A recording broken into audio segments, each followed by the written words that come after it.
We are back to our show again, Good Morning Kuwait. We're moving for our next interview segment.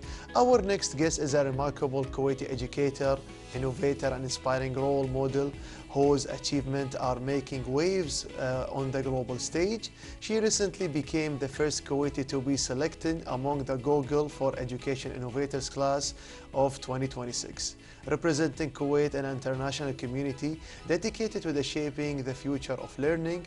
Through her innovative education initiatives, passion for empowering students, and commitments to excellence, she continues to demonstrate how creativity and determination can turn idea into meaningful impact. Please join us in welcoming Nauf Almoawad, Academic Dean. Hello and good morning. Good morning. Thank you so much. Thank you for having me. You are most welcome, and thank you so much for joining us on our show, Good Morning Kuwait. On behalf of our working crew, we say congratulations for this new achievement. Thank you. It means a lot to you. Thank you. It really does. It really does. I sense like your eyes is glowing. How does it feel when you received this achievement? It was absolutely incredible to be, my journey with education, with Google, with technology kind of has spanned a long time. And when I first discovered this Innovator Academy and discovered just the honor of kind of the responsibility that carries with it, it was only when I arrived there that I realized no other Kuwaitis have done it before. So it's an absolute honor. It was a huge learning experience. It was a huge honor. How was the response from your family when they heard you received this achievement? Very excited. To be honest, it was a lot of work. It was very hard work. So I want to say the past 3 or 4 months, I was very I wasn't seeing family. I was never sure, what are you doing? I'll be there. And then suddenly it's like, oh no, but I need to finish this, but I need to kind of finish this research. And I did it. And I sent my family the picture with the certificate and the gold kind of Google Champion Award, and they're very proud. Alhamdulillah, they're very proud. Alhamdulillah. So now you are here on air with us in Kuwait Television and Ministry of Information. What do you want to say to your family? Thank you. Thank you for your patience, my children especially. It was at a time when my children were all trying to navigate online learning and trying to navigate the uncertainty and the pressure, and they're used to me always being there to support with that. I'm proud of how independent they were. I'm proud of my entire family, my extended family, my immediate family, for taking that responsibility and helping me with them in order to be able to complete this. And also, we are also on behalf of our show, Good Morning Kuwait, we're also proud of you as well. And this is our role to shed a light more about the Kuwaiti innovators and people who do something for themselves and for the country as well. For sure, this kind of huge achievement, you already mentioned, like you've been in different kinds of circumstances. You face too many different challenges instead of the family challenge and how to manage the time. What about your challenge as well in this field? I think the biggest challenge in this field is helping people understand that artificial intelligence in education is not about screen time. It's not about we're going to put these learners, these students in front of a screen and that's it, that's their education. It's the complete opposite. Complete opposite. Complete opposite. It's bringing the human back into education by using AI and technology. And I think the challenge, more than anything, is trying to help people understand the why we're doing this, what we're trying to bring back, where is the future of education going. Nice. You saw already in the through books some pictures about how you connecting with different kinds of nationalities when you've been there, even the atmosphere. When you've been in different kinds of stages, you will face international levels of people, different mindset. You will learn something from them, how they prepare backstage. You're thinking like maybe I am doing the same like them, or maybe you are different. How was the interaction when you've been there with these professionals? It was an absolute honor. I mean, just in my group alone, in that one, it was people from all over, from Finland, Helsinki, kind of looking at what they're doing, because they're, always believe how far ahead the Scandinavians are with this sort of thing. Looking at the Netherlands, but then I was very surprised to see that we have very different approaches in these countries, very kind of different ways that we're bringing education forward, but the core message is more similar than we think.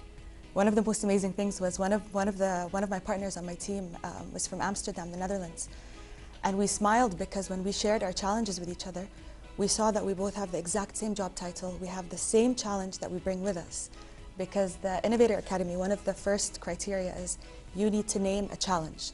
You need to name something that you want to change in education. And I looked around and I'm like, it doesn't matter where in the world we're from. We're facing the same challenges. Same issue? The same issues. And it's humbling to listen to one another and kind of, how do you approach it there? And it made me proud as a Kuwaiti to see we're very well ahead. We're going in the right direction. It was a lot of pride to be able to share what Kuwait is doing, what Kuwait Vision 2035 is, where we're going. We're so aligned with the rest of the world. Nice. The way you are talking, even you're hitting the table, it's like you are passionate about yes. it. So passion drive you to be in this kind of field. You yes. and all the people you faced in the different kind of international platforms and stages. The passion you want to give like a good impact. You mentioned like we all share the same thing. So it's the purpose for the best for the children and for the students, or the want to share the impact to give them the best kind of education tools? It's ultimately, it's always about the children. It's always about the learners. But there are no learners without educators. Okay. The teachers first. So for me, the passion or the kind of the drive behind it is people get into education because they're passionate about it. So as a fellow educator, what can I do to make their lives easier with all the tools we have available? Nice. In order to give back to the students and the learners all the things that are taking our time that are not necessary. How can we make it easier for them? We don't want to add to their work. We don't want to add to their burdens. And also when I sense like when you are talking, our guest Nauf, you have too much determination in your mind. And you love details, I can tell. And you love to learn, like you are always curious to learn something in you. I can tell definitely from the way you are speaking. So determination and creativity is something about your core values. How has it come, this kind of core values, like driving you to be how come you are today? Everything, alhamdulillah, that I managed to accomplish came from a place of difficulty, of hardship. Okay. And that starts with my children. I had triplets that were born very early, very prematurely, at 26 weeks. They told me they're not going to survive, you know, the chances are. And I'm like, bi'idhnillah, yes, they will survive and they're going to thrive. And it is my purpose in life as an educator to make their lives and others that they're born like them, personalized learning and education. So I'm going to take that hardship and I'm going to make it easier for them and others that are born like them. So yes, very determined, very passionate. And I love that you said perfection, because that is probably one of the biggest things I learned from the Google Innovator Academy. I am very much a perfectionist, and sometimes to a fault, where if it's not absolutely perfect, I'm not satisfied. And I'll spend hours and hours and hours. And here they taught me that you just need to just give it, just submit it, just go. It doesn't need to be perfect, because there is no perfect model. And the only way to continue to move and improve and get better is to submit it as is.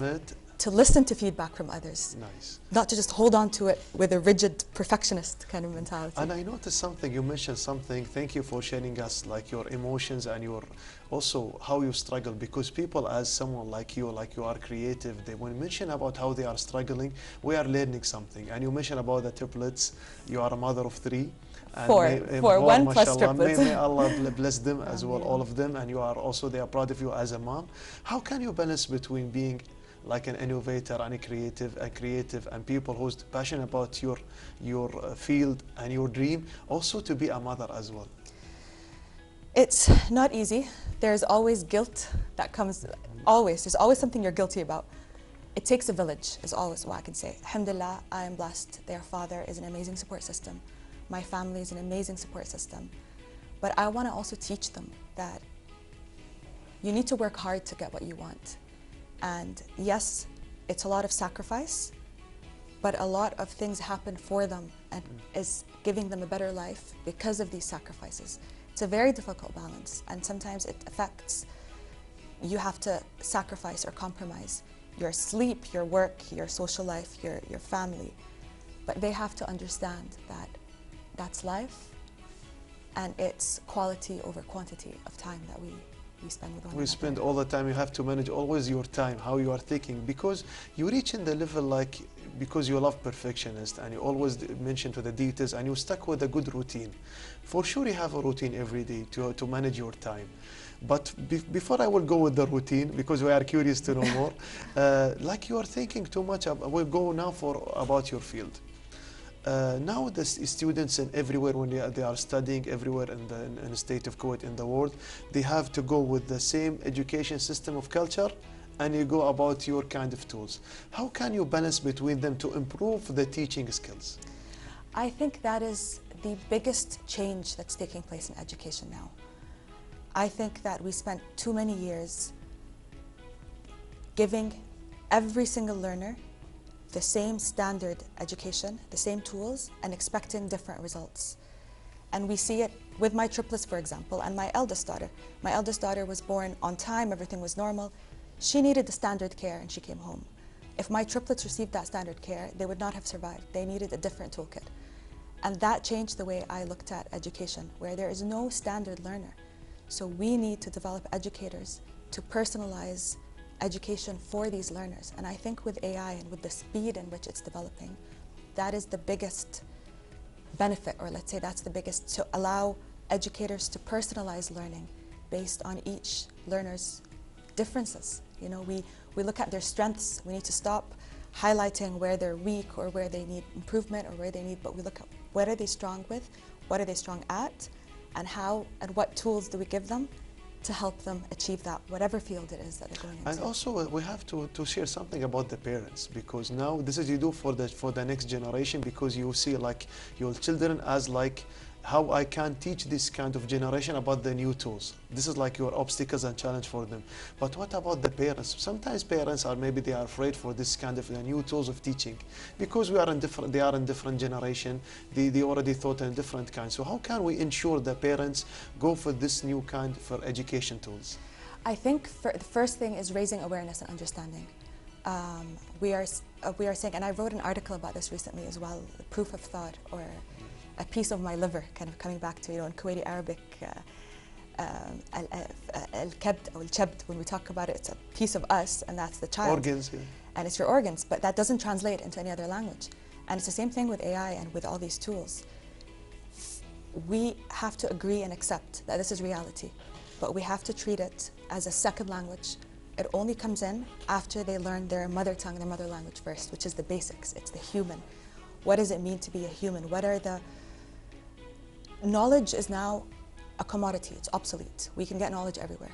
It's not necessary, in my opinion, anymore to be grading that final result. I need to grade the journey, the proof of thought.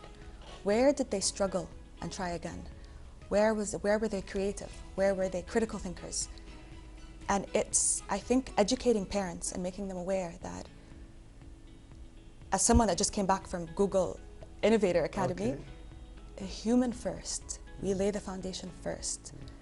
Because at the end of the day, that's what we're teaching the machines. So if we no longer have the unique codes and languages and things that make us human, the machine will just keep producing whatever it has now.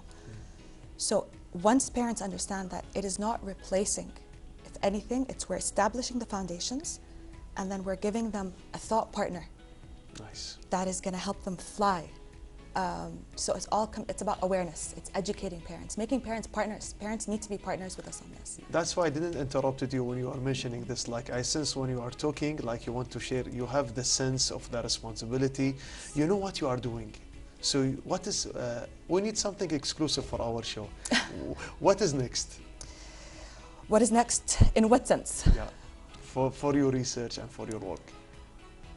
So what's next for me is something I'm very, very passionate about. There's been a lot of theory about it, but mostly in higher education. It's, okay, we understand and agree what are the valuable human skills that we need to teach, but we didn't get further than that yet. The next is, how do I measure this? How do I assess this? Just like I assess their science, their math, their English, I need to assess their creativity, their judgment, their empathy, their resilience. But how do I do that without adding to teachers' workload? So I need to do it within our standard systems and assessments. And it needs to start K to 5. It needs to start in our youngest learners, not in our older learners. And that's what's next. Amazing. We are so proud of you, Ms. Nauf Almoawad. We can say all the times good times run very fast. We didn't feel the time. Thank you so much for joining us here. For sure, you will be here again. We'll talk more about your next achievement, okay? Thank you so much. Thank you so much. Looking forward. You're most welcome. Thank you so much for joining us. All thanks and appreciation to our guest, Nauf Almoawad. She's academic dean. Now we're moving for our next report. Amid the growing global concerns over climate change and environmental degradation, protecting the natural ecosystem has been priority for nations seeking to preserve their environmental heritage and secure a sustainable future.